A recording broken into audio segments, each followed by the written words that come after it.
Bangga Magelang berikan solusi.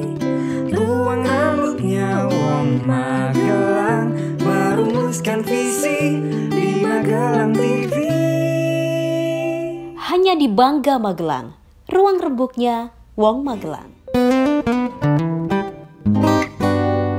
Ada yang berbeda dengan Bangga Magelang edisi hari ini. Salam jumpa pemirsa, bagaimana kabar Anda? Senang sekali di situasi yang berbeda. Anda sendiri bisa melihat saya berada di salah satu kawasan pertanian. Sejauh mata memandang hanyalah ada warna hijau dan kesejukan udara yang saya rasakan. Saat ini saya berada di kawasan pertanian di Windusari. Saya akan menemui salah satu petani dan kita akan ngobrol bagaimanakah kiat sukses meski di tengah pandemi. Beliau adalah Ketua Forum Petani Multikultur Indonesia, Bapak Istanto. Kita akan ngobrol bagaimanakah kiat-kiat sukses dan juga apa saja yang sedang dikerjakan di situasi seperti ini. Bersama saya Putri Ramadhani, pemirsa, hanya untuk Anda, inilah Bangga Magelang, ruang rembuknya Wong Magelang. Petani Windusari tetap happy hadapi pandemi. Pak Istanto, Bapak akhirnya ketemu ya, Bapak sudah. Juga nih, wah. Lewat mana ini Pak saya Pak? Boleh lewat sini ya Pak ya? Lewat mana? Nah itu. Wah, ya. Maaf ya Pak ya. Oh, enggak apa-apa ya. Lagi sibuk ya. Apa Pak Istanto? Oh, biasa sebagai petani ya di sawahnya. Sehat ya Pak ya? Alhamdulillah. Alhamdulillah sehat. Saya suka sekali dengan semangat petani, dengan semangat orang-orang yang berada di lingkungan sini ya, berada di desa, semangatnya tinggi, imunnya juga naik karena orangnya selalu happy ya Pak. Wah ya? Iya, selalu happy, jaga apa itu, selalu sehat, gerak terus. Pak Istanto, saya nih seneng banget, ini baru pertama kali saya kesini, jadi ada yang saya mau tanyakan nih Pak Istanto, sambil mungkin melihat situasi yang ini keren banget sih pemandangannya, sejuk. Karena setiap hari berada di tengah kota, polusi gitu. Jadi butuh sekali-kali ke tempat seperti ini ya Pak ya. Pak Istanto boleh bercerita gimana ceritanya bisa memiliki tempat seindah ini. Ini istilahnya apa ya Pak ya? Bukan perkebunan ya? Lahan persawahan. Lahan persawahan khususnya umbi. Ya, dan ini adalah ubi madusari. Madusari. Madusari ini sudah dikenal semua orang, banyak banget. Saya nggak bilang cuma di Magelang ya kan. Banyak banget bagaimana cita rasanya, rasa manisnya, teksturnya semua sudah mengenal gitu. Karena tahu-tahu ini kalau di situasi seperti ini kan harga-harga sayur mayur anjlok nih, turun, petani sedih semua, semua turun. Gimana ceritanya tuh Pak? Ya alhamdulillah kalau di masa-masa pandemi seperti ini untuk petani kita di Windusari yang pada menanam ubi madusari atau ubi-ubi yang lain, ini alhamdulillah tidak berpengaruh dengan harga ataupun dengan produknya juga tetap biasa. Kemudian serapan dari pangsa pasar itu juga tetap terus, tidak pernah ada hambatan lain seperti yang di saat sekarang ini sedang dirasakan oleh para petani lain, petani Pak, sayur, betul. Kemudian petani tembakau. Ini sekarang ini kita agak kasihan. Tapi kalau untuk ubi madusari khususnya yang ada di wilayah kita ini, alhamdulillah stabil. Allah tetap memberikan kestabilan.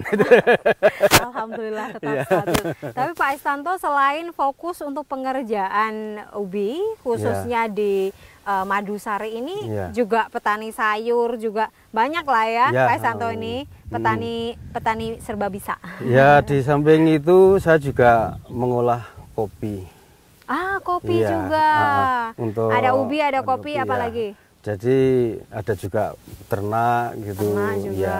Ada di rumah itu untuk ternak. Untuk kopi itu juga kita gunakan untuk kegiatan industri. Jadi apa itu di Pak Istanto boleh agak sebelah sini nggak? Biar agak dekat gitu. Oh ya. Di samping kegiatan di persawahan juga ada di perkebunan. Nah, oke. kopi itu sendiri yang kita olah khususnya itu adalah kopi Arabica. Kopi Arabica. Iya. Oh, oke. Ada banyak ini ya Pak ya, tentu saja, tapi Pak Isanto lebih memilih Iya. jenis Arabica. Saya lebih senang memilih Arabica karena Arabica kita tanam di daerah pegunungan.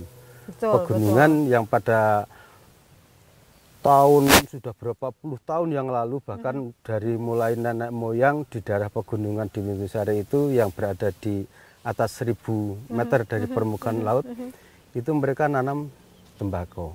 Ah, oke. Nah, dan baik. tembakau itu sendiri sekitar 1 dasawarsa ini ke sini, ini harganya Harganya anjlok tidak ya Pak ya? berpihak kepada petani.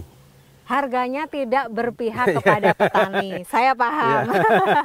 Jadi memang kalau dari segi kualitas dan juga kuantitas, petani maksimal melakukannya seperti biasa. Tetapi pada kenyataannya Hasilnya itu yang kurang tidak menguntungkan tidak para menguntungkan petani. bagi petani. Maka dari itu kami mengajak kepada masyarakat, khususnya di atas, melalui dengan pemerintah desa setempat, melalui Forkompimsam Kecamatan, kemudian melalui Dinas Pertanian Kabupaten dan Dinas Lingkungan Hidup serta Pak Bupati, mohon untuk memberikan bantuan dengan bibit kopi Arabica yang ditanam untuk di sana. Dan kalau secara teori Arabica yang ditanam itu 28 bulan itu baru berbuah, tapi itu 14 bulan sudah berbunga. Wah. Jadi ditanam tanggal 26 Desember 2017, sekarang sudah 2 kali panen. Selamat, saya turut senang. Saya nih butuh cerita-cerita menyenangkan Pak. Iya. Cerita-cerita bahagia gitu kan. Jangan sedih-sedih. Jangan sedih-sedih, meski di masa pandemi selalu ada peluang, Iya, selalu ada cara untuk tetap berjuang dan bertahan. Ada, Nah ini iya. salah satunya yang dilakukan Pak Istanto dan juga teman-teman Pak Istanto, Iya, para petani yang ada di Windusari adalah dengan ubi madusari ini gitu. Iya, Ini sudah berapa lama Pak beralih gitu ya, beralih dari beberapa tanaman atau mungkin istilahnya tumpang sari ya Pak ya? Tumpang sari gitu. Tumpang sari Iya. begitu. Gimana Pak? Kalau untuk ubi madu sendiri, kemudian dengan tanaman yang lain, Oke. itu khususnya di ubi-ubian ini, kalau kami di Windusari itu dimulai dari akhir tahun 2013. 2013 Yang hingga pada saat waktu itu kami ini semua area tanami tembakau. Karena memang tembakau adalah Tempat ini juga ya? Iya, ini juga tanami tembakau. oke. Karena tembakau itu adalah merupakan tanaman nenek moyang kita. ini. Betul, Nah, betul. Namun, Turun temurun ya Pak iya ya? dari turun temurun. Tapi akhir-akhir ini itu belum menguntungkan kepada petani. Baik, Akhirnya baik. beralih ke ubi dengan biaya yang sama di dalam satuan hektarnya itu biayanya sama. Nah, kalau di sini kesuk ya. Iya, iya. Itu biaya sama antara ubi dengan Tembakau, tembakau, tapi hasilnya memuaskan yang Ubi. Makanya dari sampai saat sekarang ini masih terus, yang tadinya ya banyak yang masih nanam. Nah, sekarang lama-lama Betul. tembakunya ditanam sedikit. Apa sih Bapak hambatannya waktu itu ketika ini semua masih menjadi tembakau ya? Ya, Apa waktu itu hambatannya yang membuat karena ini tidak menguntungkan bagi petani ya. dan juga karena ubi juga lebih menguntungkan meski dengan nominal yang sama dan lebih menguntungkan gitu. Ya, Apa yang hambatan waktu itu sehingga Pak Istanto dan juga mungkin rekan-rekan petani yang lain memutuskan untuk sepertinya lebih baik ubi saja begitu? Kalau hambatan awal sebenarnya itu di tahun 2012 itu diawali dari buruknya cuaca. 2012 kemudian sampai dengan awal 2013 ini buruknya cuaca yang tidak menentu, yang mestinya itu kering waktu musim panen tembakau, tiba-tiba hujan. Oh, Nah, sehingga berarti memang faktor cuaca waktu itu memang jadi yang salah satu faktor di tahun penentu ya. 2012 dan awal 2013. 2013. Nah, akhirnya kan waktu itu kalau di kita di sini di petani itu kalau sudah 2 kali tidak panen, bagaimana mau makan, Betul, bagaimana karena petani kan hasilnya dari situ ya, ya Pak dari ya? situ. Ya. Nah akhirnya coba-coba beralih apa itu menanam tanaman yang lain yang biayanya sangat murah. Oke. Tembakau dengan ubi ini biayanya juga sangat murah. Kalau tembakau malah beli bibitnya. Baik, saya Kalau paham sekarang. ubi minta, Dikasih ya, Mas. dikasih itu. Kalau tembakau Minta, beli. gitu. Jadi sebenarnya modal dasar ini lebih murah. Iya lebih murah. Gitu. Jauh lebih murah dan menghasilkan lebih Lebih gitu. Alhamdulillah daripada lebih. tembakau. Iya. Oke. Lalu ada faktor lain nggak, Pak? Hambatan-hambatan selain tadi faktor cuaca begitu. Nah, mulai dari itu di akhir 2013 itu lama-lama itu harga itu sampai saat sekarang sampai 2018, 19 Menjadi ini turun. tidak pernah Menguntungkan bagi petani. Nanti kita bahas petani lagi loh. ya, Pak ya. Nanti kita bahas lagi setelah jeda pariwara berikut ini. Iya. Pemirsa tetaplah bersama kami di Bangga Magelang, ruang rembuknya Wong Magelang. Nanti masih bareng Pak Istanto. Merumuskan visi di Magelang TV.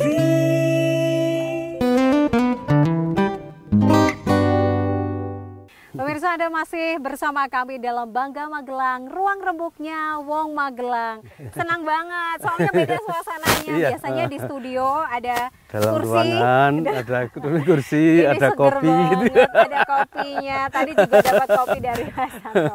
Pak Istanto, selain bahas kopi, tadi bahas ada beberapa faktor hambatan tadi ya, di mana akhirnya cerita gitu ya, cerita sebelum kan untuk memilih ubi saja, karena ini dirasa sangat lebih menguntungkan dan berpihak kepada petani. Kalau faktor-faktor yang lain di selain cuaca sehingga banyak masyarakat petani di sini itu berdiversifikasi dengan tanaman lain selain tembakau. Itu karena harga itu yang tidak berpihak kepada petani sampai dengan tahun 2018 Hingga saat ini sama sekali.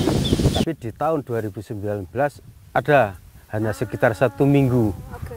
Harga itu hanya sekitar 1 minggu. Bagaimana petani Kemudian, bisa prediksi 1 minggu itu? Ya, waktu itu gini, harga tembakau itu pas di hari Sabtu malam, hari Sabtu malam Jumat itu harga itu dus naik Tiba-tiba naik ya? 8.000, 7.000. Tapi pas di hari Seninnya turun lagi. jadi 3.000. Jadi seperti yang tadi disampaikan, ini hanya berdurasi 1 minggu kira-kira nih Pak. Kita kayak sudah itu kita nggak sudah pernah tahu ya Pak. lagi. Kita nggak pernah tahu. Ya kira-kira Bapak saja lah. Kira-kira ini ada apa Pak dalam seminggu itu, dan kenapa tiba-tiba naik hanya 1 minggu lalu turun lagi? Ya kalau prediksi kami itu karena untuk memberikan daya tarik dengan petani supaya nanam supaya ngolah, lagi. supaya tembakunya itu banyak dipanen. Karena kan waktu itu pas panen tembakunya. Jadi semangat, sudah semangat pada panen, Masya Allah. nurun lagi. Nah, tapi dengan tanaman yang lain, makanya kami bertumpang sari itu, nanam tumpang sari itu tidak berpengaruh.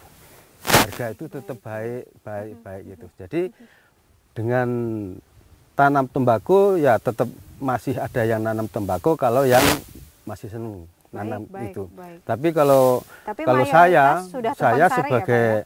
saya sebagai petani yang agak males gitu kan, nanam ini aja sudah ini. Nanam ubi jalar ini sudah kita tanam, nanti 20 hari kita lihat ke sawah. Oke. Nah, kemudian kalau misalkan di saat musim kemarau ya kita siangi, kita pupuk, sudah itu kita dangir kan. Sudah didangir, sudah. Secepat itu ya Pak ya? Iya, sudah itu nanti umur 45 hari kita datang lagi ke sawah. Kita wali seperti yang ini kan. Ya, seperti yang tadi ini yang dilakukan oleh Pak Parno itu. Pak Parno ini ya. Kan, itu kan sudah wali itu Pak Parno itu. Nah, itu. Pak Parno. Itu diwali gitu. Pak Parno ini salah satu petani di Windusari juga ya Pak ya. Oh, maksudnya wali itu kayak gitu. Itu fungsinya apa Pak? Itu yang dilakukan fungsinya Pak Parno itu untuk membuka itu tanah itu supaya kena sinar. Oh, baik. Setelah kena sinar, kemudian sirkulasi udara dalam tanah itu berjalan dengan baik. Dan nanti juga umbi terserap oleh umbi umbinya, sampai nah akarnya itu begitu. kan, Ya. Bapak. Jadi tetap Umbinya bagaimana kondisi ubi ini tetap terjaga dengan baik. Baik, ya. Juga salah satunya adalah faktor sinar matahari. Sinar matahari biar tetap masuk di dalam situ. Oke. Karena di saat umur 50 hari, 45 sampai 50 hari itu waktunya umbi itu pembentukan umbi. Baik. Pembesaran, mulai pembesaran. Baik. Kalau bentuknya sebelum umur 45 hari. Oh, oke. Tapi pembesarannya mulai dari Pembesarannya situ. ketika Nah, Gitu. Baik, Ah. baik. Ini menarik sekali dan saya juga mendapatkan satu fakta unik, informasi dari kanan kiri. Gitu. Sebelum ketemu Pak Isanto, saya banyak tanya-tanya, ini gimana dengan ubi madu manis? Ada yang memberitahu saya katanya setiap hari panen. Ya. Gimana bisa Pak setiap hari panen? Ceritanya gimana itu? Nah, ini ceritanya itu di sini memang di Windusari ini dari mulai desa Banjarsari, kemudian sampai dengan Genito, itu kalau dengan secara topografi itu ketinggian antara 400 sampai 1000 meter dari permukaan laut. Oke. Nah, ini panennya dia tiap hari itu kalau awalnya itu terjadi itu karena pengaturan air. Tapi sekarang akhirnya menjadi secara alami terus-menerus tiap hari panen. Di sini tidak pernah ada panen raya. Oke, Ya, karena panennya setiap hari. Tiap hari, iya gitu. Apa alasan lain kenapa membuat panen setiap hari dan tidak ada panen raya, Pak Isanto? Alasannya gini, yang pertama kalau kita itu panen raya, itu otomatis harga akan jatuh. Berpengaruh kepada harga. Ya. Kalau harganya itu murah, itu akan berpengaruh dengan penghasilan petani. Betul. Tapi dengan tiap hari panen seperti ini, panen terus tiap hari, harga bisa stabil. Gitu. Betul sekali. Dan itulah cara di mana meski di situasi seperti ini yang tadi disampaikan Pak Isanto, hadapi pandemi dengan happy. Iya. Karena tetap happy setiap hari panen Iya, gitu panen loh terus, ya. ya. Dan harganya gimana Pak? Harganya stabil terus Harganya ya tadi alhamdulillah disampaikan? stabil. Kalau untuk Oke. ubi madusari ini stabil. Apa yang membuat harga stabil Pak? Apakah itu karena kualitasnya, besarnya, atau apa yang membuat itu Yang harga pertama, stabil dan harga tetap bagus gitu? harga menjadi stabil dan tetap bagus itu yang pertama kualitas. Kemudian yang kedua permintaan pasar itu kan terus orang akan ketagihan. Gimana ceritanya permintaan pasar itu tetap stabil di situasi yang sulit, ekonomi sulit, Pak Isanto? Permintaan, dikatakan permintaan tetap stabil itu kenyataannya itu yang dari Semarang juga tetap terus minta. Kemudian yang dari Jogja, arah Sleman Magelang tetap ya, Pak, minta. ya? Kemudian dari Purworejo juga tetap minta. Dan dari Bandung sendiri, ada tamu dari Bandung mau ngambil ubi. Itu juga dia tetap minta. Dan bahkan yang dari Brebes itu setiap tuh nelpon saya terus gitu. Nah itu dia juga minta. Jadi dia kalau ke sini bawa 1 elsape sehari, nanti besok datang lagi gitu. Tapi memang cukup menarik ya Pak ya. Meski tadi kalau sayuran itu harganya turun, kalau ini turun, ini harganya stabil gitu dan tetap bagus. Jadi petani pun sejahtera, ini juga membahagiakan semua orang gitu. Dan ini di saat panen tidak ada istilah kalau panen. Kalau sayuran yang lain kan nggak ada expired. Kalau Pak Isanto bisa aja ya, nggak ada expired. Kalau kobes tidak laku sehari 2 hari busuk. Layu, terong busuk. Nah ini memang harus menjadi salah satu hal yang tetap untuk menjaga stabilitas pangan Indonesia ya, di mana ubi juga salah satu faktor pangan yang memang harus tetap lestari. Kita kembali lagi setelah jeda pariwara berikut ini pemirsa, tetaplah bersama kami di Bangga Magelang, ruang rebuknya Wong Magelang. Merumuskan visi di Magelang TV.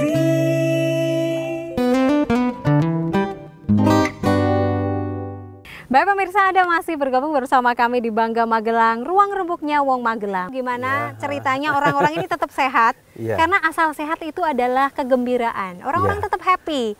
Happy ini asalnya dari mana? Nah, karena ini tiap hari panen gimana?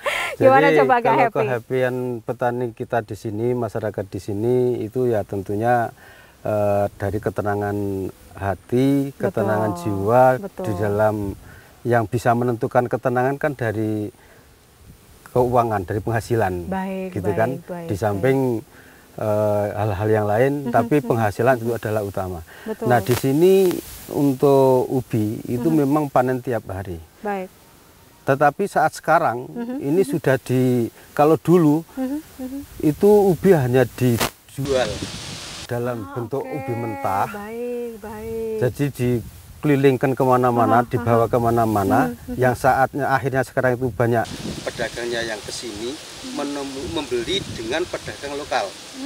Jadi di masing-masing di Windusari ini sekarang sudah ada pengepul lokal. Oh baik. Nah, sudah kemudian ada di pengepul sendiri. lokal itu, Mbak Putri, kadang-kadang pengepulnya ini kan milih. Ya, tentu saja. Dia milih yang bagus, milih yang panjang, yang utuh, yang ini. Nah, akhirnya kita di sini mikir, ini kalau ubi yang jelek untuk apa? Iya, kasihan. Nah, akhirnya kita semua harus timbul ini ya Pak ya, pemikiran, diproduksi. wah kalau seperti ini harus kita olah. Betul, betul. Daripada ubi dibuang. Nah, saat sekarang itu ada di para pemuda milenial di tempat kami itu mengolah ubi yang tidak laku dijual di pasar. Karena ubinya itu ubi yang cacat, ubi yang bekas dimakan tikus, ubi yang patah karena kecangkul. Nah, itu diolah menjadi gerubi, kemudian menjadi keripik, kemudian juga menjadi apa itu gerubi kecil-kecil itu. Nah, itu alhamdulillah bagus. Untuk penyerapan tenaga kerja, penyerapan tenaga kerjanya itu di saat seperti sekarang ini sekarang kelompok itu sudah menggunakan tenaga sekitar 25 orang. 25 yang orang. Terdiri dari pemuda, kemudian ibu-ibu muda yang saat sekarang ini terkena PHK, dampak PHK daripada COVID ini. Ada sekitar 25 sampai 30 orang. Mereka ada yang nyuci ubi, ada yang tukang ngiris semua ubinya, ikut dalam yang goreng, pengolahan yang nyambel, dan juga semuanya produksi ikut. ya. Baik, bisa dikatakan akhirnya memunculkan kelompok baru gitu. Dan membuka lapangan pekerjaan. Wah, benar. Itu luar biasa sekali sih Pak. Selalu banyak cara dilakukan. Tapi sebenarnya di situasi seperti ini apa sih Pak hambatannya untuk menanam ubi, atau ada nggak kendala-kendala khusus untuk saat-saat ini meski di pandemi? Atau nggak ada, semua sama aja jangan-jangan? Alhamdulillah nggak ada kendala saja, itu enggak ini. Yang untuk yang dari hasil pengolahan juga tetap bagus, itu pemasarannya, bahkan saat sekarang sudah sampai ke Sleman, Kulon Progo, kemudian sudah ngirim ke Temanggung gitu. Di situ di kelompok itu ada khusus untuk pemasaran, itu sudah ada. Jadi kalau di Kulon Progo itu saat sekarang ini malah permintaannya itu hampir 300 packing per hari. Wah, luar biasa. 300 packing per hari itu, tiap hari dia. Dari sini, karena di sini itu kan ubi-ubi yang patah kecil-kecil itu yang tidak laku itu dimasak itu, dijadikan keripik. Dari sini itu Rp400. Tapi kita bisa nyoba di Kulon Progo itu, di pinggiran warung-warung kopi itu ikut makan, kemudian kita bayar. Bandingkan? Kita bayar. Ya sebenarnya keripiknya dari Bapak sini. Udah tahu kalau itu keripik dari sini. Hanya mau mencoba berapa harganya mereka memasarkan. Tahu-tahu dia jual 1.000. Berapa Pak? Dari sini kita ngasihkan Rp400. Pas di situ dibeli kopi dengan ini 6.000. Sama-sama membantu ya. Ini anunya 1.000 gitu. Apa sih Pak yang memotivasi Pak Istanto dan juga warga-warga di sini untuk melakukan banyak hal bergotong royong melakukan demi kesejahteraan bersama? Apa yang memotivasi Pak Istanto dan warga-warga yang lain? Yang motivasi kami itu bagaimana kesejahteraan masyarakat di sini bisa stabil, sehingga mereka juga melakukan ibadahnya juga tenang, karena kalau sudah penghasilan ada, perut sudah tenang, ibadah juga tenang. Juga lancar ya Pak lancar semuanya. begitu. Oke. Kemudian juga kebutuhan sehari-hari mereka untuk sekolah anaknya, apalagi saat-saat sekarang ini yang sekolah dengan model daring ini membutuhkan banyak biaya untuk membeli pulsa. Iya, Nah, pulsa itu kan online ya, semua serba jadinya online. semuanya serba online. Akhirnya kan tambah juga. Betul, Nah, betul. Dari penghasilan yang rutin ini akhirnya bisa dilaksanakan, bisa dilakukan, bisa dijalankan oleh mereka. Pak Isanto tadi sempat menceritakan banyak hal, produksi juga ya, bagaimana teman-teman dari kelompok milenial melakukan produksi di rumah produksi untuk ubi madusari gitu. Tentu menarik sekali kalau kita main ke sana, pengen lihat seperti apa produksinya. Dan tadi Pak Isanto juga cerita pemasarannya mereka juga semua ini melibatkan anak muda. Ini pasti menarik sekali ya Pak Isanto. Kita juga nanti akan simak liputannya pemirsa. Terima kasih sudah bersama kami dan juga Pak Isanto. Terima kasih banyak Pak Isanto, Pak Parno juga yang masih aktivitas ya di sini. Terima kasih banyak. Seperti apa yang disampaikan Pak Isanto, salah satu cara adalah memang terus menikmati dengan happy selain menjaga protokol kesehatan ya. Dan nanti kita juga masih ada liputan keseruan dengan melihat produksi ubi madusari ya Pak. Produksi apa saja, pengolahannya seperti apa aja, nanti kita akan liput setelah yang satu ini. Pemirsa, terima kasih sudah bergabung bersama kami. Saya Putri Ramadhani dan sampai jumpa.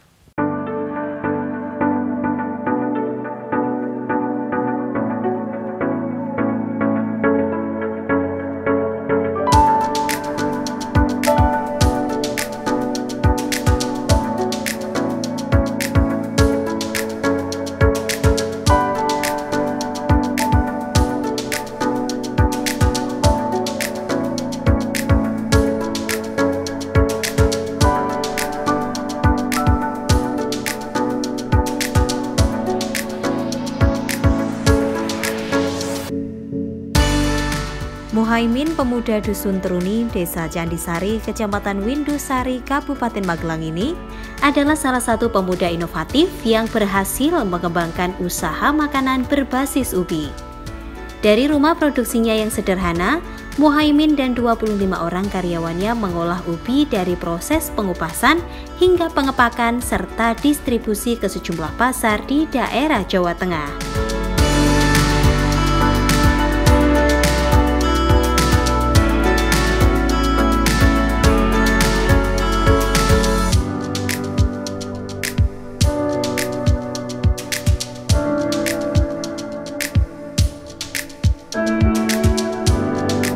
Dulu saya sebagai petani tembakau, tapi belakangan tembakau terpuruk, jadi nggak begitu menghasilkan bagi keluarga kami.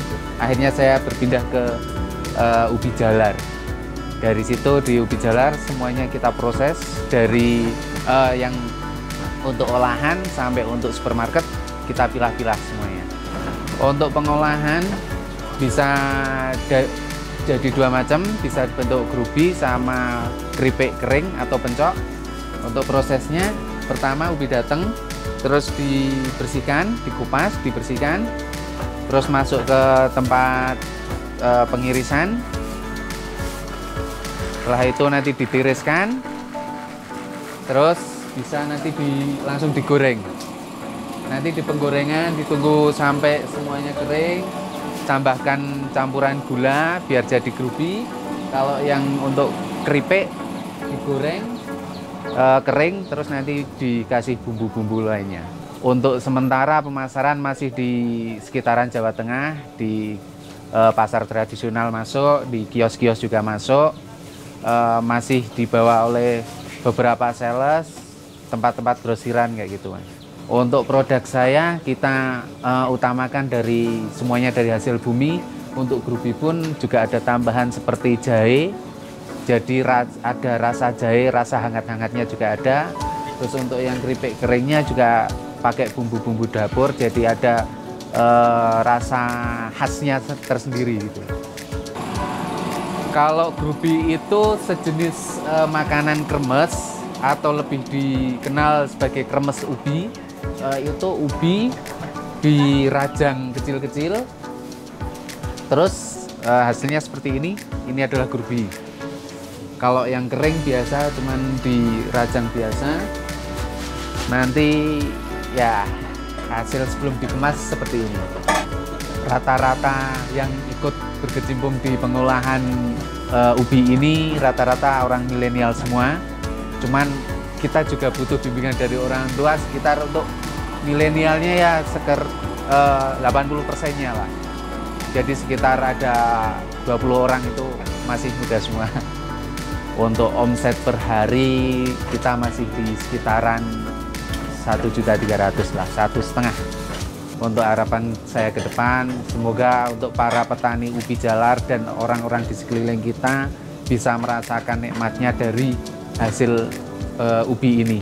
Jadi tidak melulu untuk mengharapkan dari tembakau yang sudah begitu banyak mafia, jadi bisa diharapkan lebih besar lagi untuk hasilnya dari ubi.